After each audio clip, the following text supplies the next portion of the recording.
जय श्रीराम.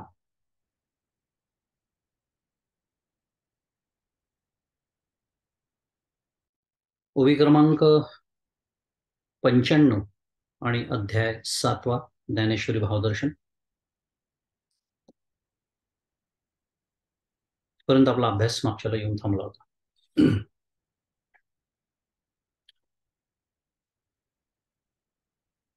मला वाटतं ओवी क्रमांक 75 ते 74 ते 95 असा साधारण आपला अभ्यास मागच्याला झाला होता. विषयाचं पुन्हा एकदा स्मरण आपल्याला हवं असेल तर, ही जी माझी माया आहे ती तरुण जाण्यास कशी कठीण आहे. मम माया दुरत्यया आणि मामेव ये प्रपद्यन्ते माया मेतान तरंती ते, की जे मला प्राप्त होतात, माझेच सर्व भावे भजन करतात, ते ही माया नदी तरुण जातात. हा जो श्लोक आहे 14 क्रमांकाचा 7व्या अध्यायातला, त्याच्यावरच्या अनेक ओव्या माऊलींनी त्याच्यावरती रचल्या आणि त्या ओव्यांचा आपण अभ्यास करतो आहोत. एकच दृष्टांत, जसं मागच्या वेळेला मी बोललो होतो, कारण माया नदी हा शब्द आलेला असल्यामुळे खरोखर ती जणू काही नदी आहे आणि त्या नदीच्या प्रवाहामध्ये आपण एक जीव म्हणून कसे वाहत जातो, ज्याला प्रवाह पतिताचं जीवन असं म्हणतात. जीव दशा जेव्हा आपण धरून बसतो तेव्हा आपलं जे जीवन असतं, छान आहे. म्हणजे अशा छोट्या छोट्या व्याख्या फार महत्वाच्या असतात. कारण जीव दशा म्हणण्यापेक्षा प्रवाह पतिताचं जीवन किंवा प्रवाह पतित हे शब्द आपण बरेच वेळा ऐकले असतात. म्हणजे नेमकं काय आपल्याला असं वाटतं कधी कधी की हा, असतील असे लोक, पण मी त्याचा काही भाग नाही. म्हणजे कारण काय, मी स्वतःला पारमार्थिक समजतो. परमार्थाच्या नावाखाली काही गोष्टी मी करतो, चांगली गोष्ट आहे. प्रश्न तो नाही आहे. प्रश्न आहे की त्या सगळ्या गोष्टी करून जर मी जीव दशा धरून बसत असेल तर मी प्रवाहपतीतच आहे. आपल्याला नेमकं जायचं कुठे आहे, नेहमी आपला त्याच्याबद्दल एक आग्रह राहिलेला असतो. काका म्हणतात तसं, ते जे व्हायला हवंय ते होतंय का नाही याच्याकडे आपलं लक्ष असणं फार महत्वाचं आहे. आणि म्हणून साधने साधना हा जो शब्द आहे किंवा साधना म्हणजे नेमकं काय, असं अनेक वेळा लोक विचारतात. त्याचं एका वाक्यात उत्तर ते म्हणजे आत्मबुद्धी करावी. देहबुद्धी ते आत्मबुद्धी करावी म्हणजे काय, हे जीवदशेबद्दल आपण जे बोलतोय. त्यामुळे हे जोपर्यंत माझं जमत नाहीये, मला साधत नाहीये, एका रात्री साधणार नाहीये, पण निदान त्या दृष्टीने माझी प्रगती होते आहे की नाही. 6 महिन्यांपूर्वी, वर्षभरापूर्वी, 4 वर्षांपूर्वी माझी देहबुद्धी जेवढी होती तेवढी जर आजही असेल तर साधनेची पुन्हा दिशा चुकते आहे. साधनेच्या नावाने काहीतरी साध्या भाषेत घोळ होतोय आणि मग त्याला काकांचा नेहमीचा शब्द साधनाभास. तर तसं होऊ नये.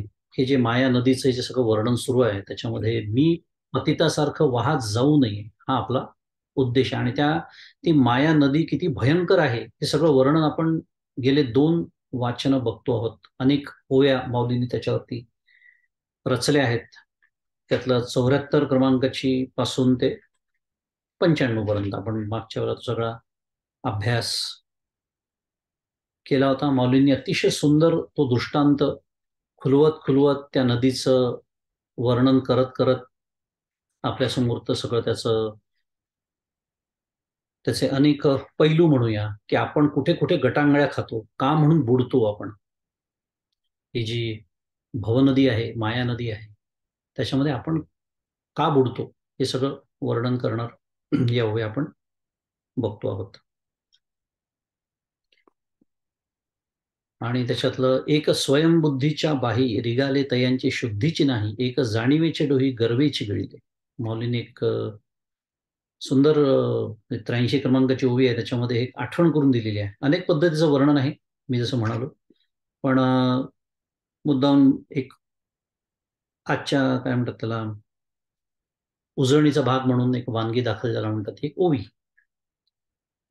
की जे स्वबुद्धीच्या बाहुबलाने, की आपण मागच्याला छान शब्द जो वापरला होता, की स्वतःच्या बुद्धीच्या गाढवावर बसून जेव्हा आपण परमार्थ प्रांतामध्ये शिरतो, असे जे असतात, त्यांचं काय होतं, तर ते कुठल्या कुठे गेले त्यांचा शोध सुद्धा लागत नाही या माया नदीच्या प्रवाहामध्ये.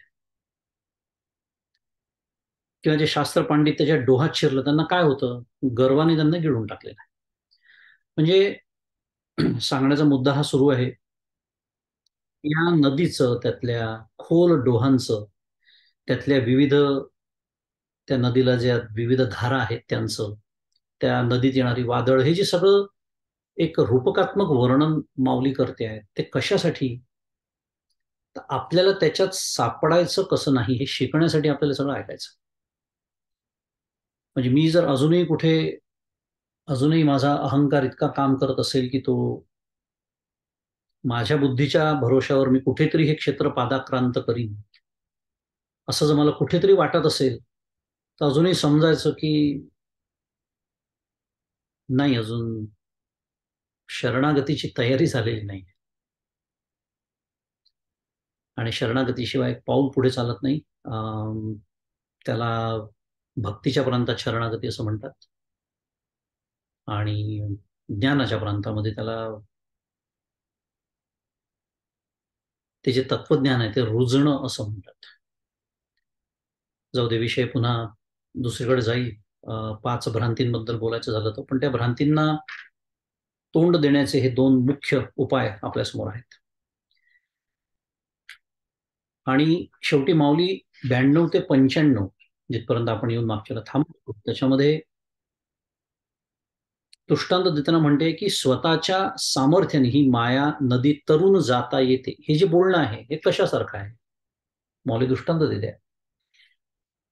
की एखाद्या सर्व काळ अपथ्य करणाऱ्या स्वभाव असणाऱ्या माणसाला स्वसामर्थ्याने रोग नष्ट जर करता आला असता, किंवा साधू पुरुषाला दुर्जनाची कपटी बुद्धी कळली असती, म्हणजे तेही तेवढेच कपटी असते असं त्याचा म्हणायचा अर्थ आहे. किंवा लोभी मनुष्य विनासायास संपत्ती मिळाली असता तर त्यांनी त्याचा त्याग केला असता, वगैरे वगैरे. थोडक्यामध्ये अत्यंत अशक्य प्राय असे दृष्टांत देऊन माऊली सांगण्याचा प्रयत्न करते आहे की जीवाच्या स्वतःच्या सामर्थ्याने ही माया नदी तरुण जाता येत नाही. आणि का जाता येत नाही, ती आपल्याला आजच्या अभ्यासाची ओवी सांगते. क्रमांक 96. म्हणून गा पंडुसुता, जैसी सकामा न जिणवेची वनिता, तेवी मायामय हे सरिता, न तरवे जीवा. माऊली म्हणते की म्हणून अर्जुना, कामुक पुरुष सुंदर स्त्रीला जिंकू शकत नाही. म्हणजे काय? म्हणजे तिच्याविषयी तो विरक्त होऊ शकत नाही. जिंकू शकत नाही याचा अर्थ विरक्त होऊ शकत नाही. त्याप्रमाणे ही मायारूपी नदी सामान्य जीवांना तरून जाणे शक्य नाही. मला वाटतं मागच्या वेळेला एकदा 2-3 आठवड्यांपूर्वी BMMच्या एका सत्रामध्ये माऊलींची एक ओवी आली होती. त्याच्यामध्ये असा विरोधाभासात्मक दृष्टांत माऊलींनी वापरला होता आणि तो हाच घेतला होता, कामुक पुरुषाचा. आता इथे अ, विरोधाभास नाहीये, पण इथे सुद्धा महत्वाचा मुद्दा आपल्याला हा घ्यायचा आहे की हा दृष्टांत माऊलींनी इथे का दिला. तर एखादा कामुक पुरुष जो असतो आणि त्याच्यासमोर जेव्हा एखादी सुंदर स्त्री येते, तर ती जी एक अनावर ओढ त्याच्या अंतःकरणामध्ये त्या स्त्रीबद्दल असते. आपल्याला एवढाच पैलू त्या दृष्टांताचा वापरायचा बरं. त्या अनावर जी ओढ असते त्या कामी पुरुषाच्या मनामध्ये त्या सुंदर स्त्रीबद्दल अनावर आसक्ती असते. एवढंच घ्यायचं, बाकी सोडून द्यायचं, तो दृष्टांत आहे. ही जी अनावर आसक्ती त्याच्या अंतःकरणात असते, तशी आपल्या अंतःकरणामध्ये या भवाबद्दलची आसक्ती असल्यामुळे, म्हणून मी म्हणालो त्या दृष्टांतातली काय वापरायची, आपल्याला तीव्रता फक्त समजून घ्यायची बस, की आपल्या दृष्टांताचं काम झालेलं आहे. ती जी तीव्रता त्या कामी मनुष्याच्या अंतःकरणामध्ये असते, तशी तीव्रता, तशी आसक्ती, अनावर आसक्ती. म्हणजे अनावर म्हणजे कशी, की आपल्याला कळतं पण तरी सुद्धा ती आवरता येत. आता झाली अनेक वर्ष झाली आपल्याला, आपण परमार्थ प्रांतामध्ये आहोत. आपापल्या परीने आपली साधना सुरू आहे, सद्गुरू प्राप्ती पण झाली असेल आहे, आपलं वाचन असतं, आपलं अभ्यास असतो, आपली साधना जे काही आपण परमार्थाच्या नावाने करतो, त्याच्यातनं आपली बुद्धी एवढी निश्चित तयार झालेली असते की ती आपल्याला हे सांगते की हे जे आत्ताचं वागणं आहे ना तुझं, म्हणजे माझं स्वतःचं किंवा माझं बोलणं, हे जबरदस्त आसक्तीमुळे होत आहे. सांगते की नाही आपली बुद्धी? सांगते. हा प्रगतीचा एक टप्पा आहे, पण त्या टप्प्यापर्यंत बरेच साधक आलेले असतात, येतात. बुद्धी सांगते. आता ती कधी सांगते हा विषय थोडा सोडून देऊ आपण. म्हणजे गडबड झाल्यानंतर सांगते की गडबड व्हायच्या आधी सांगते का गडबड होताना सांगते, हे सोडून देऊ. पण मुद्दा असा आहे की गडबड तरीही होते, हा मुद्दा सोडू. बुद्धीने सांगून सुद्धा. कारण काय आहे, परमार्थ फक्त आपल्याला बुद्धीच्याच पातळीवरती कळलेला असतो. तो कळलेला असतो, पण तो वळलेला नसतो. आणि म्हणून हा जो दृष्टांत आहे, हे त्याची तीव्रता आहे ती तीव्रता दाखवून देण्यासाठी, की जीवांना का ही मायानदी तरून जाता येत नाही स्वतःच्या सामर्थ्यावरती, तर त्याला एक हतबल, छान शब्द आहे, हतबल होतो. शुद्ध मराठीत आपण त्याला हेल्पलेस असं म्हणतो. जीव जो आहे तो हतबल होतो अक्षरशः. कळतंय ही माया नदी आहे, ही भव नदी आहे, हे मिथ्य आहे, हे सत्य नाही, हे विनाशशील आहे, हे बदलणार आहे, सगळं सगळं. एक तास त्याच्यावर प्रवचनही करतायत. ते लोकांना आवडतं सुद्धा. लोक मला पुन्हा तुम्हीच असेच बोलत जा असंही म्हणतात. सगळं काही होतं, पण नेमकं जे व्हायला हवं आतमध्ये तेच होत नाही. कारण ती आसक्ती काही केल्या सुटत नाही. मग ती आसक्ती आपापल्या विषयांची, पाचही इंद्रियांची, त्यात पुन्हा परमपूज्य काकांनी भर घातलेले सत्ता, संपत्ती, यश, कीर्ती वगैरे वगैरे, हे पहिले पंचज्ञानेंद्रियांचे पाच विषय आणि त्याच्यात हे पाच पाच आणि पाच 10 अखंड मला छळत असतात. कारण ह्यातल्या कशा ना कशाचा तर मी पाठपुरावाच करत असतो. कितीही मी ज्ञानेश्वरी ऐकली, ज्ञानेश्वरी ऐकताना अगदी मान मी डोलवतो, सगळं पटतं, सगळं छान, पण स्थलत्याग होता सवेची जाते. ओढल्या जातोच. आणि विशेषतः प्रापंचिक मनुष्याच्या या फार समस्या आहे. कारण आपण वस्तुत्याग केलेला नाही आहे संन्यासी लोकांसारखा, की जे सगळं त्याग करून निघून जातात विधिवत संन्यास घेऊन. त्यामुळे होतं काय, आपली रोज परीक्षा होते. प्रपंच ही परमार्थाची प्रयोगशाळा आहे असंच म्हणतात. आपली रोज परीक्षा होते आणि आपण रोज अनुत्तीर्ण होतो. आणि अनुत्तीर्ण होतो हे परीक्षा होते म्हणून कळतं. त्या दृष्टीने परीक्षा असणं चांगलं आहे. पण हळूहळू हळूहळू उत्तीर्णतेचं प्रमाण आपलं वाढायला हवं. आणि त्याच्यासाठी एक अतिशय सुंदर अशी ओवी आपल्यासमोर येते आहे, एक उपाय आपल्यासमोर येतोय.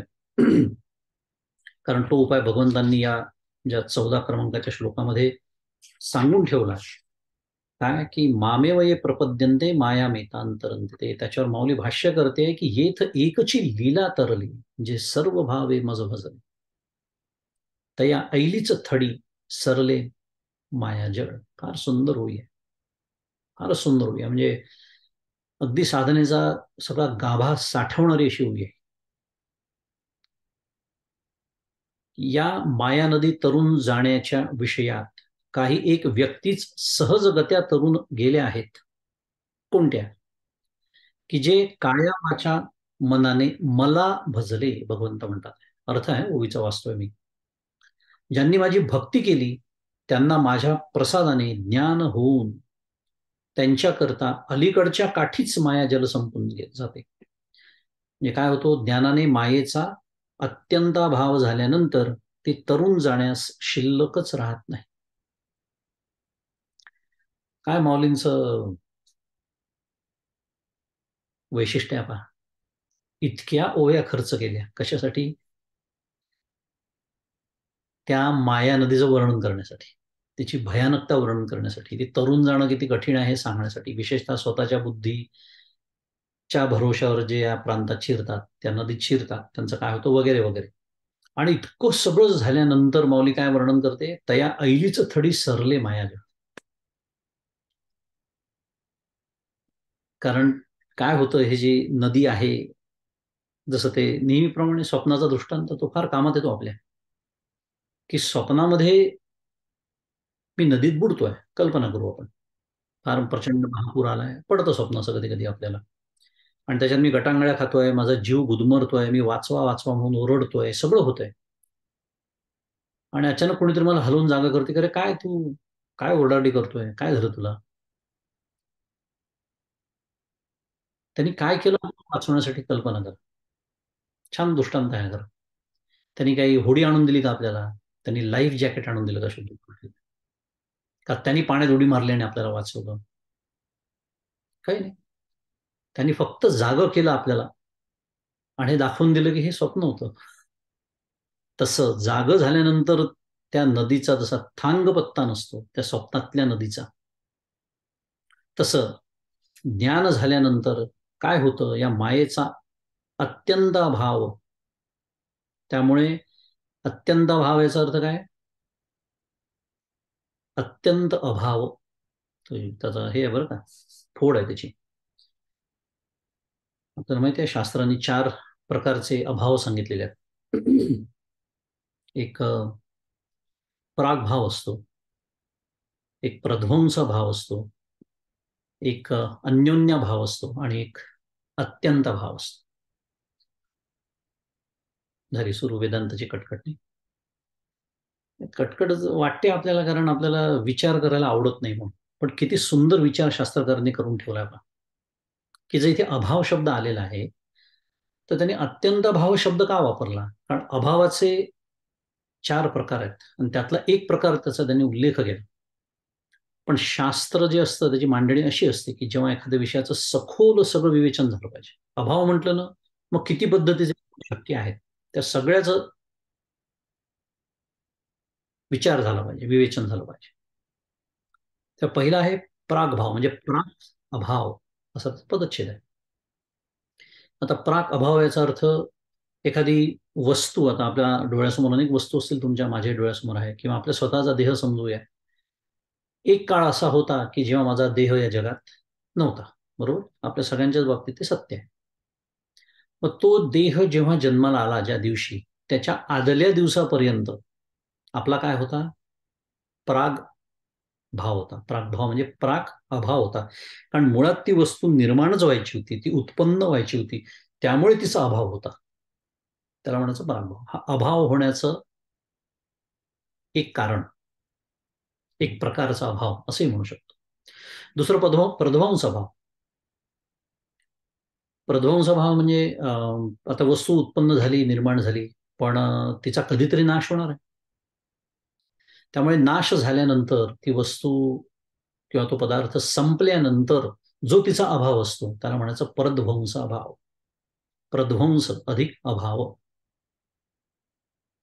तिसरा आहे काय? अन्योन्य भाव. अन्योन्य भाव म्हणजे काय? अन्य अन्य अभाव. म्हणजे आता माझ्यासमोर हा लॅपटॉप आहे. आता इथे लॅपटॉप असल्यामुळे इथे पुस्तकं नाही. या ठिकाणी, ज्या ठिकाणी लॅपटॉप आहे ना, देशकाल, टाइम अँड स्पेस, इथे लॅपटॉप असल्यामुळे इथे पुस्तक नाही. म्हणजे काय? पुस्तकाचा इथे अभाव आहे या ठिकाणी, आत्ताच्या क्षणी. बरोबर, हा अभावाचा अजून एक प्रकार. मी हे सगळं काय सांगितलं? तर हे जे पहिले 3 अभाव मी आता सांगितले, याच्यामध्ये कुठेतरी भावाचा संबंध आहे. बरोबर आहे ना? भावाच्या सापेक्षतेने बोलणं सुरू आहे. म्हणजे आधी नव्हती वस्तू पण आता आहे, आधीचा अभाव पण आता भाव आहे. पण आता आहे पण नंतर नष्ट होणार आहे, म्हणून तो अभाव. ठीक आहे, पण आता तर आहे म्हणजे भाव. किंवा एक आहे पण दुसरी नाही, पुन्हा भावाच्या भाषेत बोलणं सुरू आहे. पण आता जो चौथा प्रकार आहे, अत्यंत अभाव, ज्याला म्हणतात अत्यंत अभाव. अत्यंत अभाव म्हणजे ज्याला शास्त्रीय भाषेत दुसरा शब्द म्हणजे असत, जे कधीच नसतं. सशाचं शिंग. सशाला कधी शिंग असतं का? किंवा आकाशाला लागलेलं फूल, पुष्प. वेदांतातील प्रसिद्ध उदाहरण. मी मागच्या वेळेला एकदा आधुनिक उदाहरण दिलं होतं, तुम्हाला आवडलं होतं, पुन्हा देतो. पप्पूची देशभक्ती. आलं असेल मुद्दा लक्षात. जी गोष्ट कधीच नसते त्याला म्हणायचं अत्यंत अभाव. आणि म्हणून इथे शब्द वापरलेला आहे की ज्ञानाने मायेचा अत्यंत भाव झाल्यानंतर ती, आता अत्यंत भाव म्हणजे ती नाहीच ना, जसं त्या स्वप्नातनं जागा झाल्यानंतर आता कुठली नदी, जर त्या नदीमध्ये मी जेव्हा बुडत होतो स्वप्नातले, म्हणजे तिचा अत्यंत भाव झालेला, अत्यंत अभाव झालेला आहे. म्हणून माऊली काय म्हणते, तया ऐलीच थडी सरले मायाजळ. म्हणजे आता या काठावर उभं राहून तो काठ हा शब्द सुद्धा सापेक्षच ठरतो, कारण नदीच्या सापेक्षतेने काठ हा शब्द सिद्ध होतो. आता नदीच नाही, त्यामुळे तरुण जाण्याचा सुद्धा प्रश्नच नाही. म्हणून म्हणलं माऊलींचं वैशिष्ट्य पहा, इतक्या ओया नदीचं वर्णन केल्यानंतर माऊली म्हणते, तया ऐलीच थडी सरले मायाजळ. आपण परिणामाचा पहिले जास्त विचार केला, काय होतं. आता महत्वाचा मुद्दा या ओवीतला आहे, कशानी होतं. आणि इथे खूप सुंदर शब्द माऊलींनी वापरला, ते म्हणजे येथ एकची, असा जो कोणी असतो तो. लीला तरले, इथे लीला याचा अर्थ सहज. आपण म्हणतो ना, त्यांनी लीलया एखादी गोष्ट केली म्हणजे काय, सहज केली अगदी. अगदी म्हणजे इतकं भयानक वर्णन माऊली करते आणि एकदम काय म्हणते, सहज, अरे इतकी भयानक नदी पण सहज तरून जात आहे. लीला तरले. आणि मग काय आहे यातलं महत्वाचं चरण अर्ध आहे ते म्हणजे, जे सर्व भावे मज भजले. आणि आपण याचा मागच्या वेळेला बराच सविस्तर विचार केला होता, मागच्याच वेळेला केला खरं, की भगवंताला सर्व भावाने भजणं म्हणजे नेमकं काय. कारण नाही तर हे असं बोलून आपल्याला पुढे जायचं नाही आहे, कारण मग ती पुन्हा दुर्बोधता, अस्पष्टता, संदिग्धता राहून जाते पुन्हा विचारांमध्ये. आणि ती राहिली ना, की मग नेमकेपणा आणि नेटकेपणा या दोन गोष्टींचा परमपूज्य काकांचा जो आग्रह आहे तो कुठेतरी निसटून जातो आपल्या हातातून. आणि तो निसटला की मग साधन सुद्धा निसटून जातं, कारण काय करायचं हे कळतच नाही ना शेवटी. आणि मागच्या वेळेला मी तुमच्यासमोर 2 ओव्या ठेवल्या होत्या, मला आठवतं. एक, तया सर्वात्मका ईश्वरा स्वकर्म कुसुमांची वीरा, पूजा केली होय अपारा तोषा लागे, माऊली म्हणते. आणि आपण हा विचार केला होता की 24 तास जर मी एक गोष्ट करत असेन, म्हणजे आपण सर्वजण यच्च यावत प्राणी मात्र या जगातले, तर ते म्हणजे कर्म आहे. आणि ते कर्म जर मी भगवंतानी सांगितलं तसं, भगवंताच्या स्मरणात, भगवंताच्या प्राप्तीसाठी आणि भगवंताला अर्पण करून त्या कर्माचं फल, इतक्या गोष्टी आहेत त्याच्यामध्ये, जर करत असेल तर मला सर्व भावे मज भजलेचा अर्थ कळला. आपला विषय तो सुरू होता. याच अर्थाची समर्थांची दुसरी ओवी मी तुमच्यासमोर ठेवली होती, की देवाचे जे मनोगत तेची माझे उचित, इच्छेसाठी भगवंत अंतरून येशील. हेच सांगते ती ओवी, दुसऱ्या वेगळ्या पैलूनी तेच सांगते. ह्याला म्हणायचं सर्व भावे मज भजले. नाहीतर नुसतं सकाळी अर्धा तास, संध्याकाळी अर्धा तास देवघरात जाऊन मग तेवढाच फक्त माझा आणि देवाचा संबंध, मग दिवसभर माझा आणि देवाचा काही संबंध नाही, अशी ज्याला साधना म्हणतात त्याला सर्व भावे मज भजले असं म्हणत. कारण सर्व भावे मज भजले याच्यामध्ये ना एक फार मोठा मार्मिकता आहे, आणि ती म्हणजे त्याला परमपूज्य काकांचा सुंदर शब्द आहे, आणि सर्व साधनांचा गाभा म्हटलं तर खरं तोच आहे, तो म्हणजे अनुसंधान. मला जर सर्व भावानी भगवंताचं भजन करायचं असेल, त्याला पूर्णपणे शरण जायचं असेल, तर माझ्या अनुसंधानाचा विषय भगवंत असला पाहिजे. माझ्या परमप्रेमाचा विषय भगवंत असला पाहिजे. किती प्रेम करावं भगवंतावरती, आत्मवत प्रेम असा शब्द आहे. म्हणजे मी स्वतःवरती जेवढं करतो नव्हे, त्याच्यापेक्षा जास्त प्रेम भगवंतावरती करायचं. जमतं का आपल्याला? किती प्रेमाचे विषय आपले, आश्रय आपल्याला आहे. आणि मग नारद भक्तिसूत्र अखंड आपल्याला सांगताय, अन्याश्रयाणाम त्याग, परमप्रेम स्वरूपा, तद विस्मरणे परम व्याकुलता. कितीतरी सूत्र आहे, भक्तीचं शास्त्र आहे ते. भक्तीची आता मी व्याख्या करायला सुरुवात करतो असं नारद मुनी म्हणतात आहे पहिल्या सूत्रामध्ये. सर्व भावे मज भजले हे इतकं सोपं काम नाही आहे. आणि असं जेव्हा मी सर्व भावाने भसतो ना, तेव्हाच मग तो योगक्षेम वाहतो. तेव्हाच तो माझा योगक्षेम वाहतो. परमपूज्य काका गमतीने म्हणतात, सगळेजण प्रवचनात कुकर लावून आलेले असतात. कुकर लावून आले असतात म्हणजे काय? उपलक्षण आहे ते. घरी गेल्या गेल्या वरण भात जेवायला मिळावा, असेल भगवंताची इच्छा तर माझं जेवण होईल, पोट भरेल. नाही भरलं, त्यांनी म्हटलं की 8 दिवस तू जेवला नाही, चला जाण्याची वेळ झाली, तयारी पाहिजे जाण्याची. इतकी ज्याची तयारी असते ना, त्याचाच तो योगक्षेम वाहतो. मुद्दा तो सुरू आहे. जशी भक्ती तुकाराम महाराजांनी केली, जशी भक्ती मीराबाईंनी केली. ठीक आहे, आपल्याला कदाचित प्रेमलक्षणं भक्ती त्यांनी जशी केली तशी जमणार नाही, पण ज्ञानलक्षणं तर जमू शकते. काहीतरी दोनपैकी एक तर जमायला हवं, दोन्ही अर्धवट तर चालणारच नाही. आणि ज्ञानलक्षणं भक्ती जमण्यासाठी मी सगळी मांडणी करतो की दिवसभर माझ्या हातून अखंड कर्म सुरू आहेत. ते कर्म जर मी या पद्धतीने केली, त्याचा अर्थ मी सर्व भावाने त्याला भसतोय का? कारण या नात्यानिमित्ताने अनुसंधान कोणाचं आहे? मी आत्ता काय म्हणालो? त्याच्या अनुसंधान, बरोबर आहे, त्याच्या विचारांमध्ये, त्याचं स्मरण करून, त्याच्या प्राप्ती करता ते फल त्याला अर्पण करून. म्हणजे शेवटी प्रत्येक वाक्यामध्ये काय आहे? तो, तो, तो, तो. म्हणून मी म्हणालो की अनुसंधान. आणि हे मागच्या वेळेला आपण बघितलं होतं सविस्तर, तरी सुद्धा मी पुन्हा एकदा थोडा वेळ घेतला, कारण खूप महत्वाचा विषय आहे. आणि असं जेव्हा होतं, कारण मला जर ही माया नदी खरंच तरून जायची असेल तर ह्याच्याशिवाय उपायच नाही दुसरा. हे जेवढ्या लवकर आपल्याला कळेल. आणि 18व्या अध्यायामध्ये एक ओवी येते, त्याच्यात माऊलींनी तर शरण जाणं म्हणजे त्याची व्याख्याच केलेली आहे अक्षरशः. पै आपुलेनी भेदेविण माझे जाणीजे जे एकपण, तयाची नाव शरण मज येणे गा. माऊली म्हणते 18व्या अध्यायात.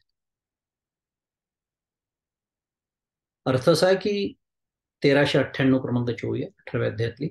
भेदा वाचून जीवरूपाने भिन्न न राहता एकपण आत्मत्वाने जाणणे म्हणजे शरण येणे. कल्पना करा, आपण शरण येण्याचे जे पैलू आत्ता बघितले ते तर अलीकडचे पैलू आहेत. माऊलींनी जी व्याख्या केली आहे शरण येण्याची 18व्या अध्यायामध्ये, तो शरण येण्याचा अंतिम टप्पा आहे, अंतिम टप्पा. आणि ही जी ओवी आता मी म्हटली, पै आपुलेनी भेदे विण, म्हणजे भेदा वाचून, म्हणजे भेद म्हणजे काय? जीवरूपाने भिन्न न राहता माझे जाणीजे जे एकपण. एकपण कसं जाणायचं आहे? आत्मत्वाने जाणायचं आहे. तयाची नाव शरण, म्हणजे शरण जाण्याचा अंतिम टप्पा काय आहे? म्हणजे शरण जाण्याची खरी व्याख्या काय आहे? माऊलींनाच विचारायचं. माऊली सांगते 18व्या अध्यायात. म्हणजे पहा, आपण ज्याला शरण जाणं म्हणतो, मी भगवंताला शरण आहे असं आपल्याला वाटतं की नाही प्रत्येकाला? किती स्थूलमानाने आपण विचार करतो आपली बुद्धी. कारण शरण आहे म्हणजे आपल्याला काहीतरी समज असतात की नमस्कार करतो परमेश्वराला, काय पूजा करतो, अर्चा करतो, फुलं वाहतो, नैवेद्य दाखवतो, काही नामस्मरण करतो, चांगल्या गोष्टी आहेत, करायच्याच आहेत त्या.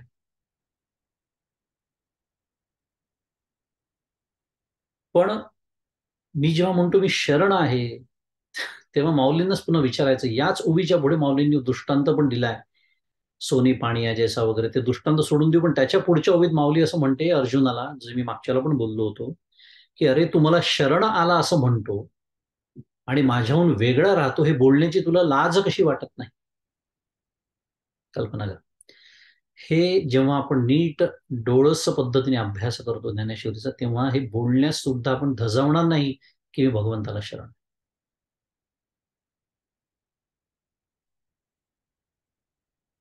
कारण भगवंताला शरण आहे असं एकीकडे म्हणायचं, आणि एकीकडे मगाशी एक दासबोधातली ओवी सांगितली, त्याच अर्थाची अजून एक ओवी सांगतो.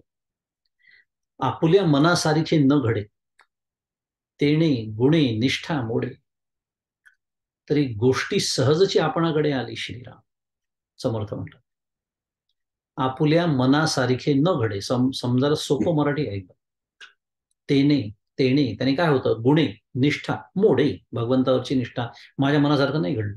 मला काहीतरी पाहिजे, मला तसं हवं तितकं हवं तेवढं नाही मिळालं. काय झालं? लोक असे दणदणीत सांगतात, माझा ना देवावर तो विश्वासच उडाला. इतक्या ठसक्यात सांगतात की असं क्षणभर वाटतं की याच्याबरोबर आपलाही जातो का काय. देव म्हणजे काय हेच कळलेलं नसतं. काहीच कळलेलं नसतं, कशाचंच काही माहीत नसतं, पण इतक्या ठसक्यात बोलतात जणू काही आतापर्यंत त्यांनी फक्त देवाशिवाय दुसरं कुठलं चिंतनच केलेलं नाही आयुष्यात.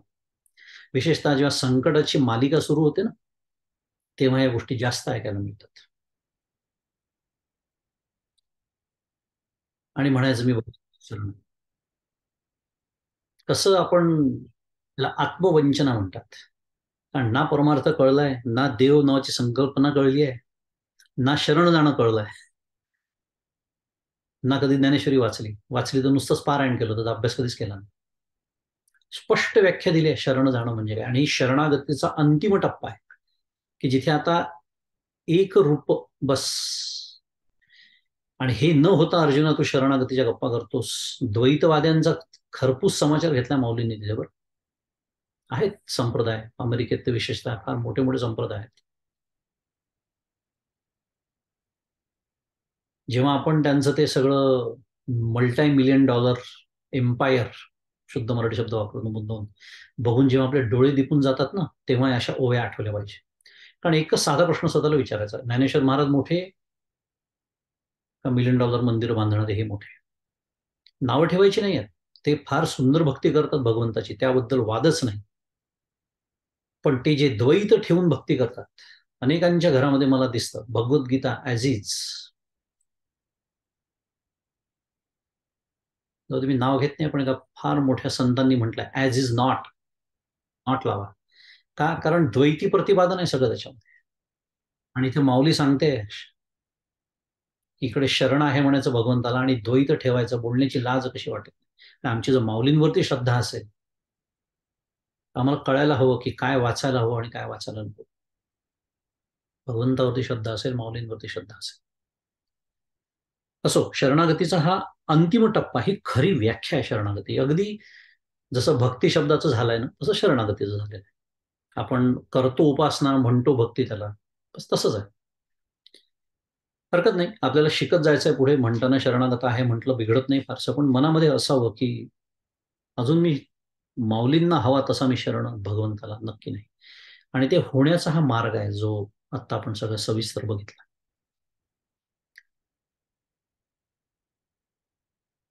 आणि अशी जेव्हा भक्ती केली जाते, असं जेव्हा प्रेम भगवंताबद्दल आपल्याला उत्पन्न होतं, असं जेव्हा अखंड अनुसंधान मला राहतं, असं जेव्हा भगवंताची प्राप्ती हेच एकमेव ध्येय माझ्या जीवनाचं होतं. खूप महत्वाची गोष्ट आहे बरी. सकाळी उठल्यानंतर याची जाणीव असते का मला की मी आज का उठलो? कुठे कुठली जाणीव कसली, ते संध्याकाळी बघू आपण जेव्हा बसूया नामस्मरणाला तेव्हा. सकाळपासून जाणीव फक्त ऑफिसमध्ये काय, ही मीटिंग तो मीटिंग, ह्याला अशा शिव्या घालायच्या, त्याला ईमेल पाठवायचा, बसचा. मग ते करायचं नाही का? करायचंच आहे, तो कर्तव्याचा भाग आहे. पण ते करत असताना अनुसंधान, ज्याला म्हणतात ना ठाण मांडून बसणं, काकांचा अजून एक छान शब्द, आपल्या अंतःकरणामध्ये मायेने ठाण मांडलेलं असतं. ते मायेचं ठाण उठवून ते प्रभू रामचंद्राचं ठाण बसवणं, याला म्हणतात साधन. याला म्हणतात सर्व भावे मज भजले. छान शब्द आहे तो, ठाण मांडून बसले.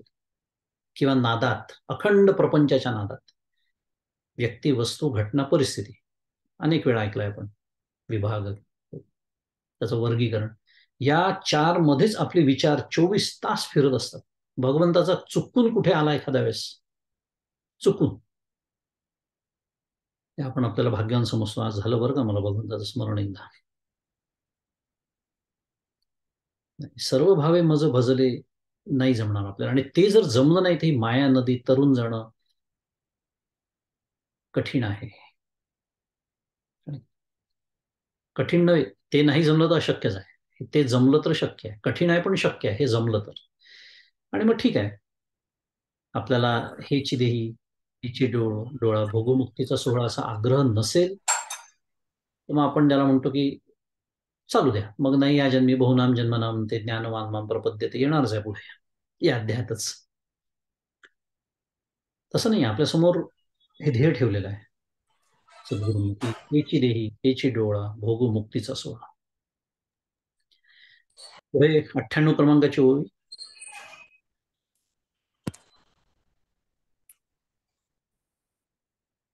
जया सद्गुरु तारू पुढे, जे अनुभवाचे कासे गाढे, जया आत्मनिवेदन तरांडे आकळले. की ज्या साधकाला सद्गुरू हे चांगले नावाडी लाभले आहेत, ज्यांची अनुभवाची कास बळकट आहे. सद्गुरू नावाडी लाभले आहेत, पण कसे सद्गुरू? ज्यांची अनुभवाची कास बळकट आहे. अशा सद्गुरूला काया वाचा आणि मन समर्पण करणे, अशा स्वरूपाचा आत्मनिवेदन रूपी ताफा ज्यांना स्वाधीन झाला आहे. आता पुढे वर्णन करतात अजून. आता खरं इथे एकदा मायाजळ, ऐलीचं थडी सरले मायाजळ म्हणून झालंय, पण आता पुन्हा जणू काही त्या नदीचा दृष्टांत सुरू आहे. त्यामुळे असे हे दोन प्रकारचे उपाय आपल्यासमोर ठेवले असंही म्हणता येऊ शकतं. आता थोडस ज्ञानाच्या अंगाने वर्णन असं म्हणूया. कारण जे अहमभावाचे ओझे सांडुनी, विकल्पाचिया झुळका चुकावनी, अनुरागाचा निरुता होऊनी पाणी ढाळ. सुंदर होईल 99 क्रमांकाची.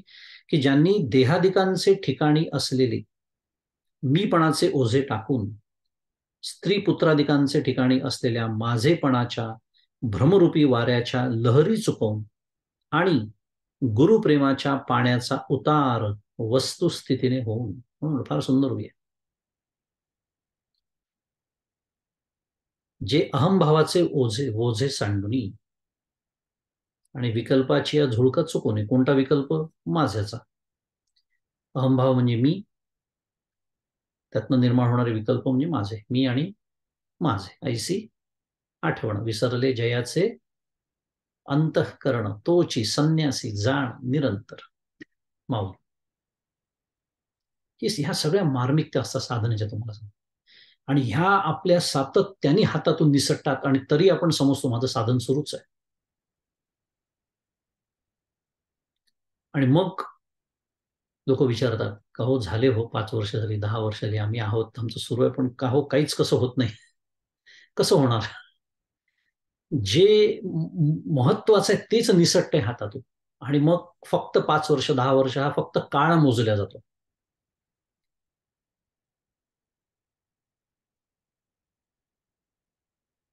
त्यामुळे मी आणि माझेपणा हे तर सातत्याने आपल्या समोर येत आहे. आणि पुढे म्हणतात गुरुप्रेमाच्या पाण्याचा उतार. मगाशी सद्गुरूंचंच वर्णन आधीच्या ओळीत आलंय. पुढे 100 क्रमांकाची ओळी, त्यात म्हणतात जया ऐक्याचिया उतारा, बोधाचा जोडला तारा, मग निवृत्तीचिया पैलतीरा झेपावले जे. म्हणजे ज्यांना जीव ब्रह्मैक्य रूपी पाय उताराने तारून नेणारा ज्ञानासारखा मित्र मिळाला, आणि मग जे निवृत्ती धर्माच्या पलीकडच्या तीरावर जाण्यास एकदम प्रवृत्त झाले. खूप बारकावे असतात छोटे छोटे, कधी लक्षात येतात, कधी बोलायला वेळ असतो नसतो. पण मी जसं मगाशी म्हणालो की आता ज्ञानाचं वर्णन माऊली थोडं करतात. की जीव ब्रह्मैक्य रूपी पाय उताराने तारून नेणारा ज्ञानासारखा मित्र. म्हणजे काय? मी मगाशी जसं म्हणालो, एक तर भक्ती तरी परिपूर्ण हवी, शरणागती परिपूर्ण हवी, किंवा मग ज्ञान परिपूर्ण. मग या 5ही भ्रांती ज्या आहेत त्या भ्रांतीच्या स्वरूपात आपल्यासमोर असल्या पाहिजे. कोणती? जगत सत्यत्व भ्रांती, देह सत्यत्व भ्रांती, कर्तृत्व भोक्तृत्व भ्रांती, विकार भ्रांती, भेद भ्रांती. या भ्रांती आहेत. माझ्या आजूबाजूला घडणाऱ्या घटना या मिथ्या आहेत, सत्य नाहीत वगैरे. हे जे या पद्धतीचं वेदांताचं तत्वज्ञान आहे, एक तर ते अखंड जागं असावं अंतःकरणामध्ये, नाही तर भगवंताची परिपूर्ण शरणागती असावी. दोन्ही असेल फारच सुंदर. त्यामुळे या विशेषतः या ओवीमध्ये माऊली म्हणते की जीवब्रह्मैक्य रूपी पाय उताराने तारून देणारा मित्र कोण? तर ज्ञान. आणि मग त्यांनी काय होतं, तर जे निवृत्ती धर्माच्या पलीकडच्या तीराकडे जाण्यास एकदम प्रवृत्त झाले. म्हणून मी म्हणालो जी मार्मिकता असते ती अशी असते. हा जो एकदम शब्द आहे, झेपावले जे, माऊलींचे शब्द आहे या ओवीतले. पुन्हा मी म्हणालो आता नदीचा दृष्टांत पुन्हा सुरू झालेला आहे, आणि तीराची भाषा पुन्हा सुरू झालेली आहे. पण ज्ञानमार्ग जो आहे तो त्याचे अधिकारी विरळ आहे, पण जो अधिकारी असतो त्याची प्रगती झपाट्याने होते. ते सांगण्यासाठी, दाखवण्यासाठी झेपावले जे एकदम पलीकडच्या तीराकडे जाण्यासाठी प्रवृत्त, कारण मधल्या मधले काही टप्पे तो घेतच नाही, घेतच नाही. म्हणून आश्रम आश्रम व्यवस्थेचा खूप संबंध जोडण्याची गरज नाही, पण बहुतांश वेळेला ज्ञानाचे जे अधिकारी असतात ते संन्यासी समजल्या जातात. हा विषय आपण एकदा बघितला होता ज्ञानेश्वरीच्या संदर्भामध्ये. या दृष्टीने, कारण एक प्रापंचिक म्हणून मी जसं मगाशी म्हणालो की आपली परीक्षा होते, म्हणजे काय, आता आत्ताची भाषा वापरून घेऊया थोडीशी. आपल्याला रोज त्या नदीत उतरावं लागतं आणि रोज आपण बुडतो. पुन्हा सकाळी उठून भगवंत आपल्याला पुन्हा एक संधी देतो, 24 तास, पुन्हा बुडतो, पुन्हा हेच चाललंय आपलं. मुद्दा हा की प्रापंचिक म्हणून या नदीमध्ये आपल्याला रोज उतरावं लागतं. पण हे जे असतात हे मुळात हे सगळं सोडूनच गेल्यामुळे, त्यांनी सगळं मागेच टाकलेलं असल्यामुळे, वस्तू त्यागच करून टाकलेला असल्यामुळे त्यांच्या समस्या वेगळ्या असतात, म्हणून त्यांचे साधना मार्ग सुद्धा वेगळे आहेत. पुन्हा याचा अर्थ प्रापंचिक ज्ञानाचा अधिकारी असू शकत नाही असं अजिबात म्हणायचं नाही. तसं म्हणजे चुकीचंच ठरेल ते विधान. तर परमपूज्य काकांनी एवढा ज्ञानाचा आग्रह धरला नसता. पण ते कठीण का जातं प्रापंचिकाला ते मी सांगत होतो, की रोज नदीत उतरावं लागतं. आणि म्हणून मग तिथे एक तर तो जो नावाडी आहे मगाशी आपण बघितलं, सद्गुरू म्हणजे सद्गुरू रूपी त्यांचं जे प्रबोधन आहे, त्यांनी दिलेलं जे साधन आहे, त्या साधनेची जी मार्मिकता आहे मगाशी बोललो, तिला जर नीट घट्ट धरून ठेवलं तरी परिणाम तोच आहे. आणि भगवंतांना जसं शरण जायला माऊली सांगते तसंच गेलो, परिणाम तोच आहे. म्हणून निवृत्तीची या पहिलं तिला झेपावलेचे. पुढे 101 क्रमांक, ते उपरतीच्या वावी सेलत, सोहम भावाचेनी थावे पेलत, मग निघाले अनकळित निवृत्ती तटी. मग ते साधक उपरतीच्या म्हणजे विषय त्यागाच्या बाहूंनी पाणी तोडीत तोडीत, पहा काय मौलीने सुंदर दृष्टांत दिलेला आहे. काय फरक आहे या दोन साधनांमध्ये, मी जसं सांगण्याचा प्रयत्न करतोय की आता हे जे दुसरं साधन आपल्यासमोर, दुसरा उपाय म्हणूया ठेवतात आहे, त्याच्यामध्ये विषय त्यागाच्या जे जणू काही बाहू आहेत. आता मला, आता नदी मी स्वतः पोहतोय आता, पण कशाच्या आधारावरती? विषय त्यागाचे जबरदस्त बलदंड बाहू मला लाभलेले आहेत. त्या बाहूंनी पाणी तोडीत तोडीत मी ब्रह्म आहे, अहम ब्रह्मास्मी, या अनुभवाच्या बळाने स्वरूप स्थितीचा तोल सांभाळायचा. काय सुंदर वर्णन आहे. सोहम भावाचे थावे पेलत, माऊली म्हणते, पोहताना पाण्यामध्ये तोल सांभाळत न बुडता, विघ्नांची बाधा न होता निवृत्तीच्या तीरावर माया नदीतून बाहेर निघाले, अर्थात मुक्त झाले.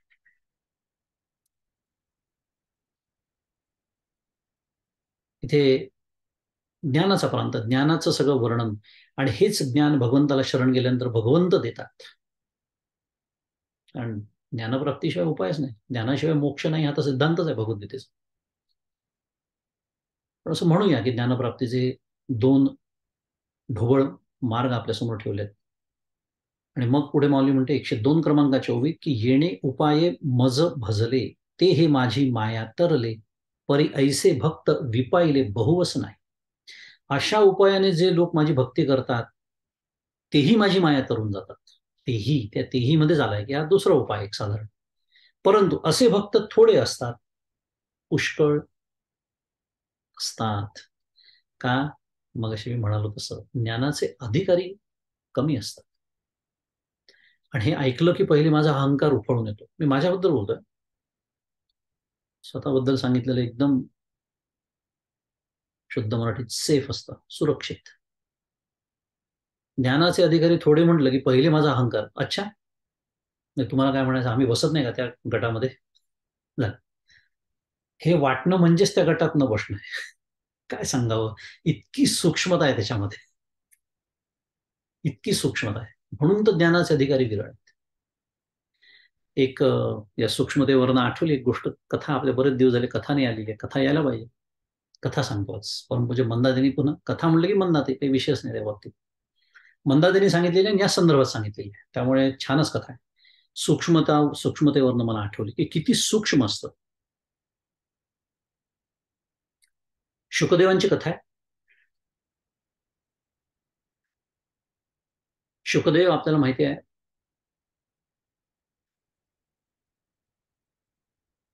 शुकासारखे पूर्ण वैराग्य ज्याचे, श्लोक पाठ आहे आपल्याला. म्हणजे या एका चरणातच त्यांचं चरित्र आलं, बाकी बोलण्याची फार गरज नाही. बाकी आपल्याला सगळ्या बऱ्यापैकी कथा शुकदेवांबद्दल माहिती आहेत आपल्याला, की संपूर्ण म्हणजे विदेही वृत्ती काय असते हे शुकदेवांकडनं शिकावं. वैराग्याचा जर पुतळा बघायचा असेल तर शुकदेव. ती कथा अशी आहे की या शुकदेवांचं वैराग्य ढळवण्यासाठी त्यांच्याकडे रंभेला पाठवण्यात येतो. आता हे प्रकार आपल्याला माहिती आहेत, ऐकून बऱ्याच वेळा पुराणातल्या कथा आहे. हे प्रकार फार चालतात, कारण वैराग्याची परीक्षा व्हायला पाहिजे असं म्हणूया या दृष्टीने. ती रंभा येते, ती तिचं काम करते, साध्या भाषेत सांगतो, कारण त्याच्यात त्या वर्णनात जाण्यात काही अर्थ नाही. तिला जे करायचं असतं, ज्या कामासाठी पाठवलं असतं, अगदी उत्कृष्ट ती ते काम करते. पण शुकदेवांच्या वैराग्याला धक्का लागत नाही आणि ती रंभा इंद्राकडे परत जाते. ती परत गेल्यानंतर शुकदेवांच्या अंतःकरणामध्ये चित्तामध्ये असा विचार उत्पन्न होतो, बघा, रंभेला सुद्धा परत पाठवलं. काय माझं तीव्रतर वैराग्य आहे की रंभा सुद्धा माझं वैराग्याला धक्का लावू शकली नाही. एवढ्या एका विचाराने त्यांचा पराभव झालेला आहे. कल्पना करा, काय पाहतोय आपण? सूक्ष्मता पाहतोय ज्ञानाची. सोपं नाहीये. मी म्हंटल ना, माझा अहंकार उफाळून येतो, आम्ही काय बसत नाही का त्या गटामध्ये, त्याच्यासाठी कथा सांगतोय. सूक्ष्मता समजून घेण्यासाठी, की इतकी सगळी प्रलोभनं समोर असताना सुद्धा ज्यांचं वैराग्य ढळलं नाही असे शुकदेव, पण त्या एका विचाराने पराभूत झाले, की त्या रंभेला सुद्धा मी परत पाठवलं. ती सुद्धा माझ्या याला वैराग्याला धक्का लावू शकले नाही. आणि हे त्यांच्या चित्तामध्ये हा छोटासा का होईना पण विकार उत्पन्न झाला आहे, कोणी ओळखलं? त्यांचेच पिता भगवान व्यास. आणि मग ते दुरुस्ती करण्यासाठी त्यांनी शुकदेवाला कोणाकडे पाठवलं, हेही फार बघण्यासारखं आहे. त्या कथेचा एक फार सुंदर पैलू आहे. राजा जनक, विदेही राजा जनक, ज्यांचं वर्णन सुद्धा विदेही असंच करण्यात येतं. आणि मी महत्वाचा पैलू या दृष्टीने म्हणालो, की आपल्या मनामध्ये, आपल्या अंतःकरणामध्ये ज्या चुकीच्या कल्पना असतात ना, त्यांना ताबडतोब धक्का देणाऱ्या कथा असतात. कशा? राजा म्हणले की आपल्या डोक्यामध्ये काय येतं पहिले? अरे राजा, ते सगळे राजेश्वर्य भोगणारा, राजमहालात राहणारा, सिंहासनावर बसणारा, एकापेक्षा जास्त राण्या असलेला, युद्ध करणारा, काय जे जे आपण राजाच्या नावाखाली कल्पना करू शकतो ते सगळं जनकांनी पण केलेलं. पण मला सांगायचं काय आहे, मार्मिकता या कथेतली अजूनही तीही सांगायची आहे. हे सगळं करून सुद्धा विदेही तो जनक, आणि तो किती विदेही, तर तो शुकांचं वैराग्य करतो. कल्पना करा, काय सुंदर कथा आहे. ज्या शुकांबद्दल आपण पुन्हा म्हणतो, शुकासारखे हे पूर्ण वैराग्य ज्याचे, इतकं वैराग्य की आईच्या पोटातून बाहेर यायला तयार नाहीत. सगळ्या कथा माहिती आहेत आपल्याला. पण त्यांना प्रमाणित कोण करतंय? तर जो राज्य चालवतोय तो राजा जनक. म्हणजे काय? बाह्य गोष्टींचा अंतःकरणाशी, बाहेर ठीक आहे, तो राजा आहे, त्याचं जे कर्तव्य आहे तो करतोय. शुकांचं जे कर्तव्य आहे ते करतात. अजून कोणी असेल ते करतात. अशीच एक सुंदर कथा स्वामी विवेकानंदांच्या चरित्रामध्ये येते. आता नाही सांगणार, एक कथा पुष्कळ झाली आज. पण खूप शिकण्यासारखं असतं या कथेतून, की आणि आपलं गडबड कुठे होते, आपण बहिरंग जपण्यातच आयुष्य चाललेलं आहे, अंतरंगाकडे लक्षच नाही. आणि राजा जनक इथे शुकांचं वैराग्य प्रमाणित करतात, की ज्यांचं बहिरंग बघितलं तर भोगाने भरलेलं आहे, कारण राजाच आहे तो. राजाला या गोष्टी कराव्याच लागतात. तर राजाने असं म्हणून चालत नाही. काय? नाही नाही, मी विदेही आहे, मी पायी चालीन रस्त्यावर. नाही, राजाला पालखीतच बसावं लागतं. पण तो राजाला पालखीत बसावं लागतं म्हणून बसतोय. मुद्दा तोच तर सुरू आहे ना. मला पालखी पाहिजे म्हणून नाही बसत आहे. ही जी एक तारतम्य आहे, सुंदर एक तोल सांभाळणं ज्याला म्हणतो आपण, व्यवहार आणि परमार्थाचा. खूप अशा कथा सांगता येतील, पण एवढी कथा पुष्कळ झाली. सूक्ष्मता आपण बघत होतो की किती सूक्ष्म आहे ज्ञानाचा प्रांत, की एवढा सुद्धा विकार जो उत्पन्न झाला शुकांच्या अंतःकरणामध्ये, त्यांनी पराभव झाला, चाललं नाही ते. जावं लागलं प्रमाणित करून घेण्यासाठी आपलं वैराग्य. आणि म्हणून या 102 क्रमांकाच्या ओवीमध्ये माऊली त्याच्यासाठी म्हणते की परी ऐसे भक्त विपाईले बहुवस नाही, की असे भक्त थोडे असतात, पुष्कळ नसतात. पुढचा श्लोक येतोय 15 क्रमांकाचा, तुम्ही वाचतो. नमाम दुष्कृतिनो मूढा प्रपद्यन्ते नराधमाः मायया पौरुतज्ञाना आसुरं भावमाश्रिताः. आता या श्लोकाच्या अर्थाकडे वळण्यापूर्वी आता आपण जे सगळं विवेचन ऐकलं, हे ऐकल्यानंतर विशेष ओवी आपण आता भरपूर ज्याचं चिंतन केलं, की येथ एकची लीला तरले, जी सर्व भावे मज भजले, तया ऐलीच थडी सरले मायाज, की एकची लीला तरले, सहज तरून जातात आहे. सहज. इतकं भयानक वर्णन त्या नदीचं ऐकल्यानंतर, जसं मग अशी म्हणालो आपण. कशाने जातात आहे तरुण? काही नाही हो, अगदी साधा उपाय आहे. कोणता? भगवंतांना शरण जा. आता किती साधा आहे ते बघितलं आपण. पण भगवंतांना शरण गेल्यानंतर नदी मात्र तरुण जाणं सहज आहे, या बाबतीत काही वाद नाही. मग आता हे ऐकल्यानंतर काय प्रश्न येतो स्वाभाविक मनामध्ये आपल्या, की जो अर्जुनाची आला असणारच आहे, की भगवंताला शरण गेल्याने जर मी ही माया नदी, मला म्हणा किंवा सर्व तरुण जाता येते, तेही सहज जाता येते, तर मग सर्वजण असं का करत नाहीत? अगदी साधा प्रश्न आहे. सर्वजण असं का करत नाही? इतकं जर सहज आहे हे तरुण जाणं, ही नदी, माया नदी, तर भगवंताला शरण जा. आता तसं म्हटलं तर उत्तर आपल्याला माहिती आहे, कारण आपण आत्ता शरण जाणं याचा काय भरपूर चिंतन केलंय त्याच्यावरती. त्याच्यामुळे मीच शरण जात नाही याची मला खात्री पटलेली असते माझ्या अंतःकरणामध्ये. त्यामुळे असे विचार बहुधा येत नाही आपल्या मनामध्ये, कारण आपलाच पराभव झालेला आपल्याला चांगला माहिती असतो. पण असं ऐकल्यानंतर मात्र असं वाटतं, की मग भगवंताला शरण का जात नाही? तर त्याचं उत्तर भगवंतच या 15व्या श्लोकामध्ये देतात. नमाम दुष्कृतिनो उपपद्यन्ते नराधमाः मायया पौरुत ज्ञाना आसुरीम भावमाश्रिता, की पापी, मूढ, मनुष्यात अधम असलेले, आसुरी स्वभावाचा आश्रय करणारे, मायेने ज्यांच्या ज्ञानाचे अपहरण केले आहे, ते लोक माझे भजन करीत नाही.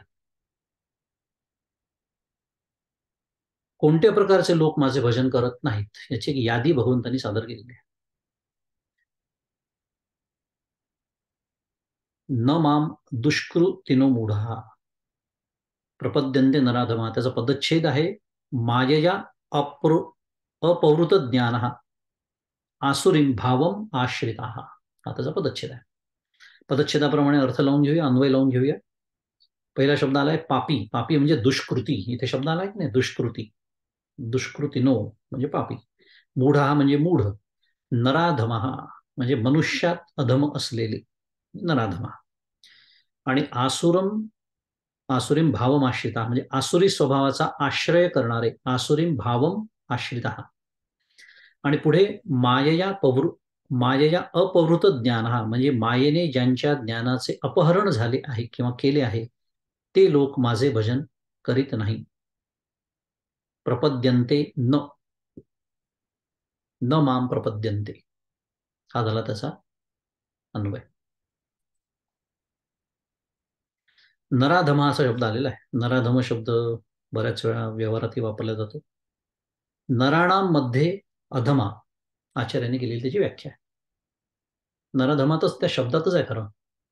नरात अधम किंवा नराणाम मध्ये अधमा किंवा निकृष्ट, हा दुसरा शब्द आचार्यांनी त्याला दिलेला. निकृष्ट म्हणजे व्यवहारामध्ये आपण नराधम शब्द बहुतांश वेळेला ज्या संदर्भामध्ये वापरतो, तो याच अर्थाने वापरला जातो खरं विचार केला तर, की माणुसकीला सुद्धा काळीमा फासणारा जो असतो, आलं असेल लक्षात, एक मनुष्य म्हणून सुद्धा ज्याचं वर्तनाचं काय म्हणूया त्याला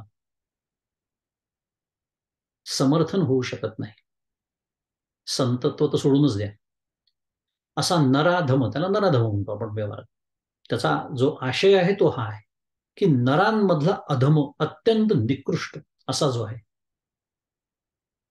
जे भगवंताला संपूर्ण जगातले जे सगळे लोक आहेत की जे अहंकाराने देव नावाची संकल्पना झुगारून देतात, त्यांचं वर्णन सुरू आहे. कारण नुसतं नराधम शब्द इथे नाहीये, पापी पण आहे. दुष्कृतीनो, दुष्कृती जे असतात, दुष्कर्म करतात, पाप करतात, मूढ म्हणजे मूर्ख म्हटलेलं भगवंतांनी, म्हणजे भगवंतांनी मूर्ख म्हणावं कल्पना करा. आता भगवंत जेव्हा मूर्ख म्हणतात तेव्हा मी जेव्हा एखाद्याला मूर्ख म्हणतो तो भाव तिथे असणार आहे का? मी माझ्या स्वार्थापोटी एखाद्याला मूर्ख म्हणू शकतो, असूयेपोटी म्हणू शकतो, मत्सरापोटी म्हणू शकतो, अनेक गोष्टी त्याच्या पोटामध्ये दडलेल्या असू शकतात जेव्हा मी एखाद्याला मूर्ख म्हणतो. अहंकार असू शकतो माझ्या बुद्धीचा म्हणून मी दुसऱ्याला मूर्ख म्हणतो. यातलं काहीतरी भगवंतांच्या अंतःकरणात असणार आहे का कल्पना? त्यामुळे भगवंत जेव्हा इथे मूर्ख शब्द वापरतात याचा अर्थ ती जी व्यक्ती आहे ती स्वतःच कसं नुकसान करून घेते आहे स्वतःच्या मूर्खपणामुळे. फक्त अत्यंत काय म्हणूया उदासीनतेने सांगणं सुरू आहे भगवंतांचं. म्हणून त्यांना पापी, मूर्ख, नराधम आणि आसुरी स्वभावाचे, आणि मायेने ज्यांच्या ज्ञानाचं अपहरण केलेलं आहे, या मायेमुळे ते इतके काय, मागच्या श्लोकातलंच वर्णन आहे